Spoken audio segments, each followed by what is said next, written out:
Convido a todos e todas para que abram as suas Bíblias comigo na Epístola de Paulo aos Efésios, em seu capítulo de número 4, leitura do verso 1 a 6. Nós estamos expondo a Epístola de Paulo aos Efésios e neste momento nós nos encontramos na altura do capítulo 4.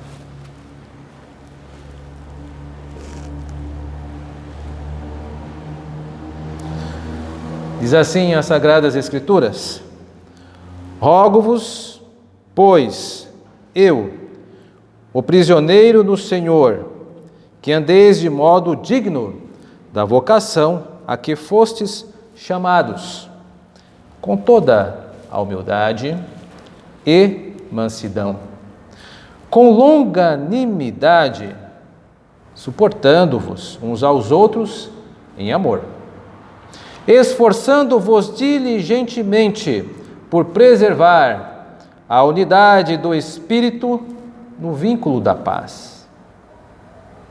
Há somente um corpo e um Espírito, como também fostes chamados numa só esperança da vossa vocação.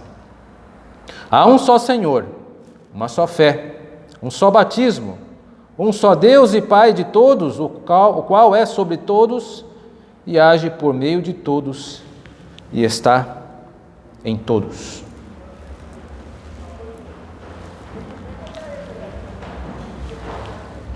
Eu creio que você sabe que existem duas Coreias no mundo, duas nações Coreias, uma Coreia do Norte e a outra Coreia do Sul. Essas duas nações, elas já foram una, formavam uma só nação. Agora elas estão separadas. Talvez você goste de saber que mesmo separadas, elas têm tentado fazer gestos uma à outra, em busca de uma certa aproximação. Um dos mais vistosos gestos feitos, na minha opinião, foi a visita de um presidente sul-coreano à Coreia do Norte. E registram que, ao descer do avião e cumprimentar o líder da nação da Coreia do Norte, ele teria dito: sempre me falaram das belezas das montanhas do norte, e agora posso ver.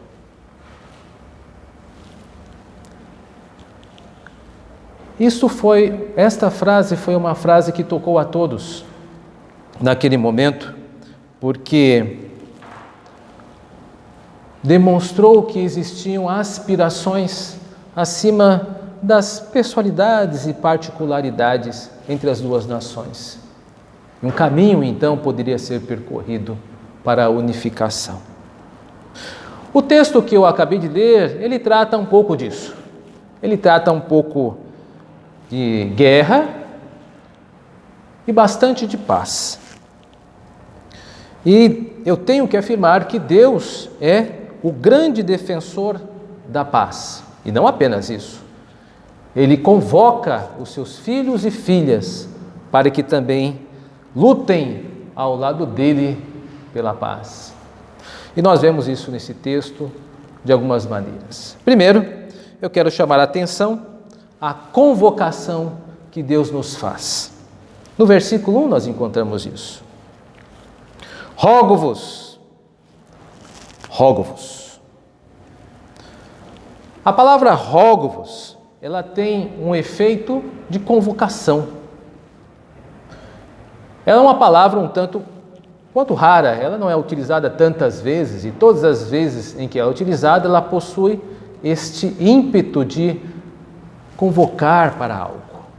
Por exemplo, nós conhecemos Romanos, no capítulo 12, verso 1, a seguinte expressão: rogo-vos, pois, irmãos, pelas misericórdias de Deus, que apresenteis os vossos corpos como sacrifício vivo. Convocação para que a igreja apresente o seu corpo como sacrifício vivo, que é o seu culto racional. A palavra rogos tem esse sentido. Em outro texto também, conhecido de nós, é a primeira epístola de Paulo aos Coríntios, verso 10, ele utiliza essa mesma expressão com esta convocação.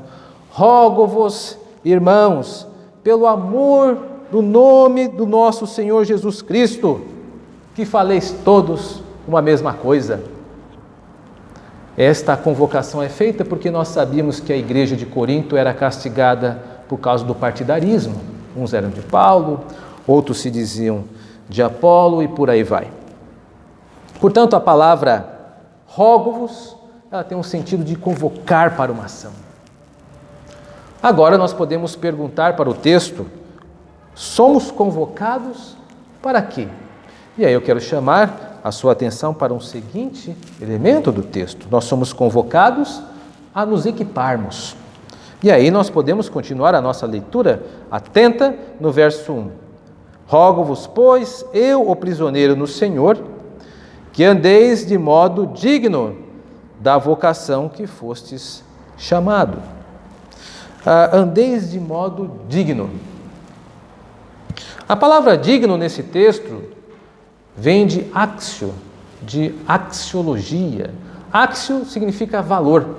A axiologia é o estudo dos valores. É um tipo de instrumento muito utilizado, por exemplo, por antropólogos quando vão visitar algumas tribos ou aldeias ou outros tipos de nação e fazem uma investigação dos valores que estão atuando em determinadas comunidades. A axiologia é o estudo dos valores, valores sociais. Mas aqui no texto é de um outro tipo de valor que o texto está tratando.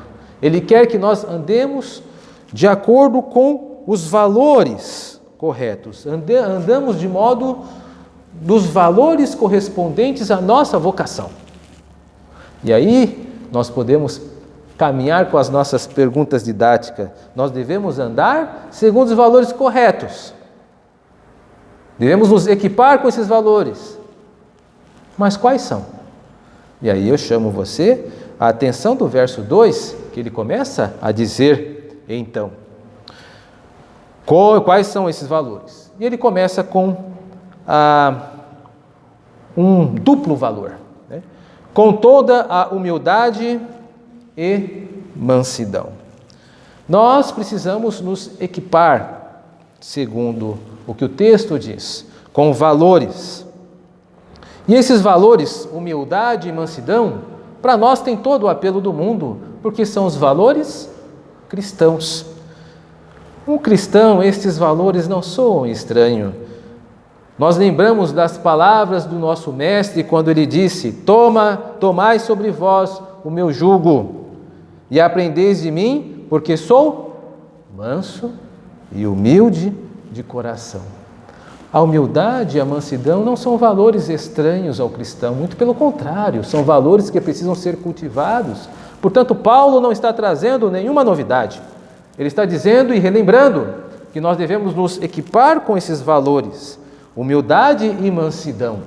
Nós somos convocados para isso. E o que é humildade? Humildade pode ser entendido como o reconhecimento de quem somos diante de Deus. Isso é uma humildade. Humildade é reconhecimento de que nós não somos Deus, nós não podemos todas as coisas, nós somos mortais, somos dependentes de Deus, somos pecadores. Na escola de Jesus Cristo, a disciplina da humildade não pode ser esquecida por seus alunos e alunas. O Senhor é humilde e, como demonstração de sua humildade, por exemplo, mesmo sendo Deus, ele lavou os pés dos seus discípulos. A humildade é o reconhecimento de que, na verdade, o grande mesmo é o nosso Senhor Deus e nós somos mortais, meus irmãos e irmãs. Precisamos reconhecer a nossa pequenez diante de Deus. E, aliás, é tão bom falar do nosso Senhor Jesus Cristo, porque esta é uma das suas primeiras, a sua primeira bem-aventurança. Bem-aventurado os humildes. Bem-aventurado os humildes. Mateus capítulo 5. Mas não só a humildade é um valor com o qual nós devemos nos engajar, mas existe um segundo valor que é a mansidão. O que seria a mansidão? Bom, a própria palavra ela acaba nos dando a pista. Pessoa mansa é uma pessoa que não está preocupada em reivindicar tanto os seus direitos. É uma pessoa mansa, não é uma pessoa, o contrário seria alguém agitado.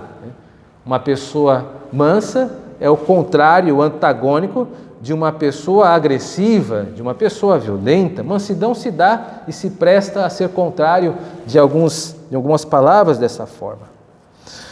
Abraão, por exemplo, foi uma pessoa mansa. Ele permitiu que Ló escolhesse para si qual caminho ele poderia ir. Veja, Abraão havia recebido de Deus a promessa, lá em Gênesis, no capítulo 12, de que ele iria receber uma terra. Mas, como a situação com Ló fica difícil no decorrer da jornada, ele propõe para Ló o seguinte: Ló, escolha o caminho, as terras que você quer ficar, e eu vou para o lado oposto. Abraão tinha todo o direito, por ser mais velho, o líder do grupo, de chamar para si a autoridade da escolha, mas ele abriu mão do seu direito e deu a Ló, disposto a sofrer o prejuízo até mesmo segundo a promessa de Deus. E Ló acabou escolhendo Sodoma e Gomorra. Nós devemos ser mansos não apenas como Abraão, mas também como a Cristo, o nosso Senhor. Que mesmo o nosso Senhor, sofrendo todas as dificuldades, na pregação do Evangelho do Reino na Palestina daquelas épocas, disse que nós deveríamos dar a outra face, andar a segunda milha, e se alguém pedir algo, dê também. Uma pessoa mansa não está preocupada em levantar guarnições, levantar muralhas para defender os seus direitos. Ela sabe que a sua vida está em Cristo e ele está contente com isso. Algumas traduções, em vez de mansidão, trazem uma outra palavra, uma outra tradução para esta palavra mansidão, que é doçura. Então, os valores seriam humildade e doçura.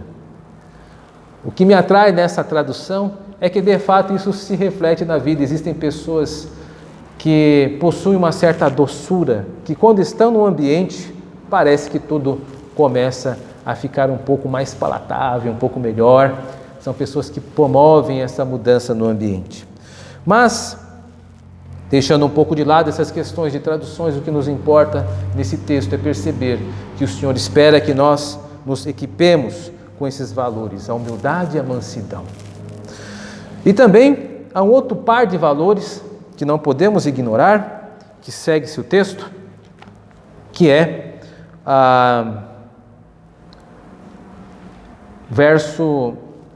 toda humildade e mansidão, verso 2, e ainda com longanimidade, suportando uns aos outros em amor. Essa dupla ação também revela um outro tipo de valor, que é a paciência. A longanimidade aqui no grego é macrotímia, que significa macro, grande, tímia, de alma, podendo ser traduzido por sentimentos também. É uma pessoa de uma alma grande, uma grande alma, uma pessoa que é capaz de não se abater com coisas pequenas, suportar as pequenas, ou diminuir as pequenas ofensas com as quais possa alguém dirigir-lhe. Uma grande alma, longânimo, né? A palavra longânimo, inclusive, ela evoca um pouco isso, de longo ânimo, né? E ânimo, ou anima, também alma em latim, uma pessoa que suporta, é capaz de estender-se, ela não se deixa, são águas que não se deixam tumultuar por qualquer pedrinha, ela tem uma paciência, um longo ânimo, né? E os cristãos são chamados para serem grandes, não pequenos, para serem maiores do que as dificuldades com que se aproximam de nós. As dificuldades, elas não podem ser vistas maiores que o nosso Deus, nós sabemos disso. Mas também nesse texto, há o lembrete que dificuldades também não podem ser vistas como maiores do que nós mesmos. Nós precisamos ter um longo ânimo, uma alma grande para acolher as dificuldades que o Senhor aprouver nos direcionar. E por fim, suportando-vos em amor. A ideia aqui de suportar é carregar os fardos uns dos outros. Nós somos aqui convocados a termos um valor de disposição de suportar. E se é suportar, isso significa que há um certo peso, haverá desconforto, haverá algum grau de desconforto, mas que nós somos convocados a termos uma determinação maior que os nossos desconfortos e suportar as cargas uns dos outros em amor. E aqui a palavra amor tem um sentido interessante, que é a palavra ágape, em grego, que é o amor mais racional, um amor mais ligado à vontade. Ou seja, eu reconheço que existe uma dificuldade e eu aplico a minha vontade em suportar esta carga. Não é a afetividade. Não é o trabalhar com o fígado, é trabalhar com a mente, com a vontade e determinação. Desta maneira, nós conseguiremos suportarmos uns aos outros, carregar os nossos fardos. Portanto, nós recebemos uma convocação para nos equiparmos com estes valores.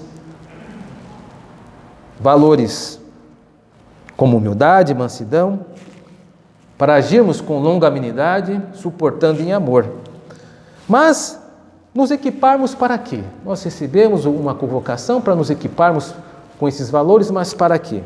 E o texto, então, ele continua no verso 13, explicando para que ele quer que você tenha esses valores. Esforçando-vos diligentemente por preservar a unidade do Espírito no vínculo da paz. Observem esta expressão, vínculo da paz. A palavra vínculo, ela é uma palavra muito abstrata, né? Geralmente é utilizada para contextos imateriais, né? Vínculos. Há vínculos empregatícios, por exemplo. O funcionário tem vínculos empregatícios que, em outra tradução, pode ser traduzido com uma expressão mais concreta como laço. E a Bíblia acompanha isso. Então, a palavra é laços da paz. A ideia é que nós somos equipados a preservar um laço que já existe. Um laço. Se é um laço, é porque foi construído, né? Foi amarrado, foi enlaçado, unido de uma maneira que não era antes unida, mas foi unida por alguém e foi unida pelo Espírito. Isso requer todo o esforço, meus irmãos e irmãs. Não é fácil preservar esse laço, porque naturalmente nós não nascemos como filhos da paz, nós nascemos como filhos da guerra. Devemos lembrar que, como pecadores e pecadoras, nós estávamos sob a ira de Deus e éramos chamados filhos da ira. Mas Deus, pelo seu grande amor com que teve, nos chamou para o reino do Filho do seu amor, e através da fé em Cristo Jesus, por meio da sua palavra, nós nascemos de novo e nos tornamos filhos da paz. Mas nós tivemos toda uma bagagem por muito tempo a pensar e a sentir como filhos da guerra, como filhos da ira. Assim também como nós estamos em meio a uma geração que ela é nomeada como uma geração dos filhos e filhas da ira. O mundo está sob a ira de Deus. Todo o mundo está sob a ira de Deus, porque não o reconhecem como Deus, lhe negam o culto. Portanto, Deus entrega as pessoas para que andem segundo os desejos dos seus corações, conforme capítulo 1 de Romanos, verso 18 em diante. Nós nascemos como filhos da guerra, vivemos em uma geração onde aí estão debaixo da ira.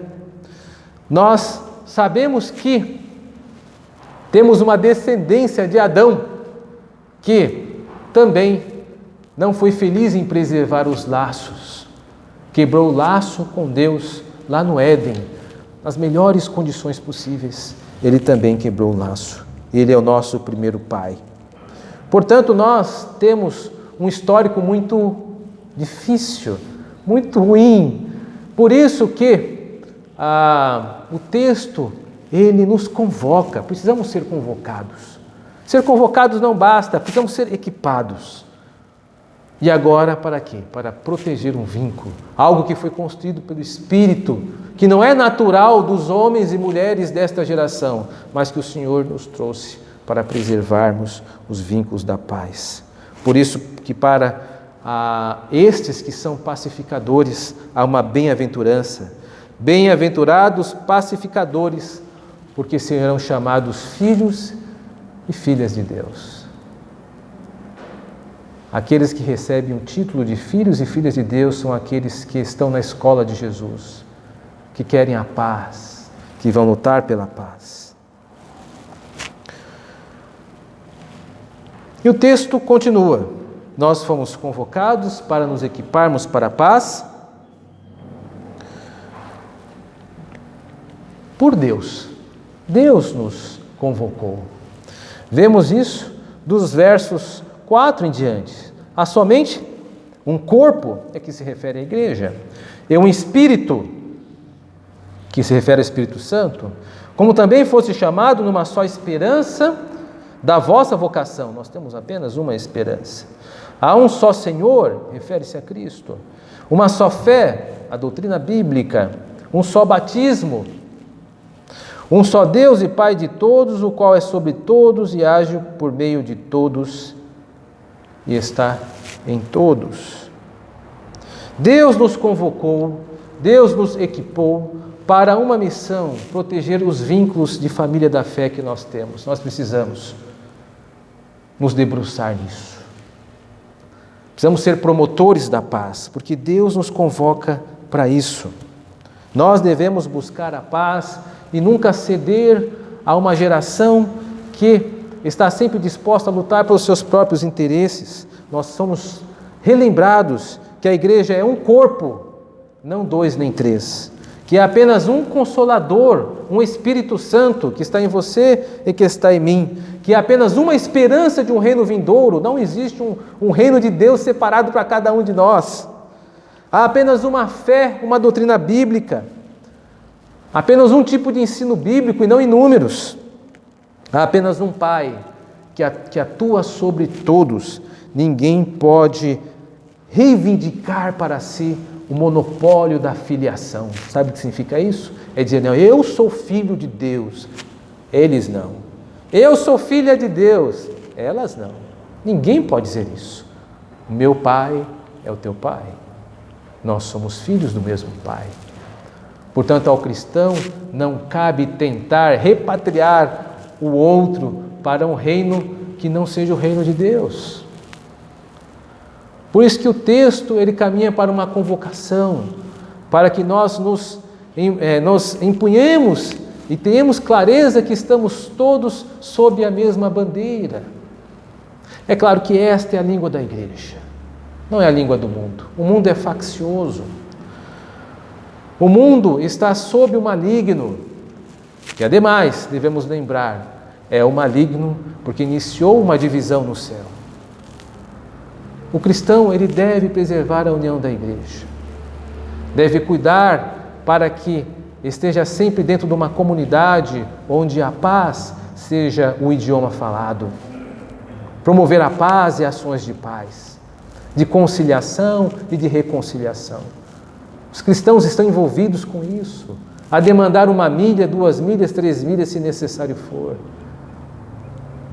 Isso faz parte do nosso vocabulário, não a guerra, não o faccionismo, não brigar pelos nossos próprios interesses e tentar dividir as pessoas. Não, nós precisamos unir, somos chamados a preservar, a enlaçar, a cuidar desses laços que já são postos por Deus. Como eu disse no início, toca-me profundamente a ação daquele presidente sul-coreano, depois vocês pesquisem o nome. Ele inclusive ganhou um prêmio Nobel da Paz, em reconhecimento aos esforços da paz. Mas nós também devemos lembrar que assim como aquele homem se fez filho da montanha do norte, ao dizer que queria muito conhecer as montanhas do norte, nós somos filhos de uma montanha de Sião, onde está Jerusalém celestial.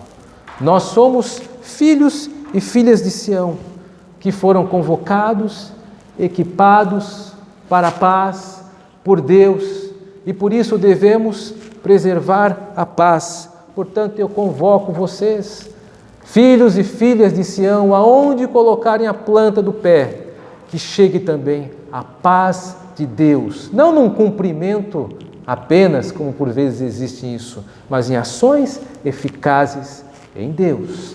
Que você seja o arauto do Senhor para levar paz aonde não há paz. Que Deus nos abençoe.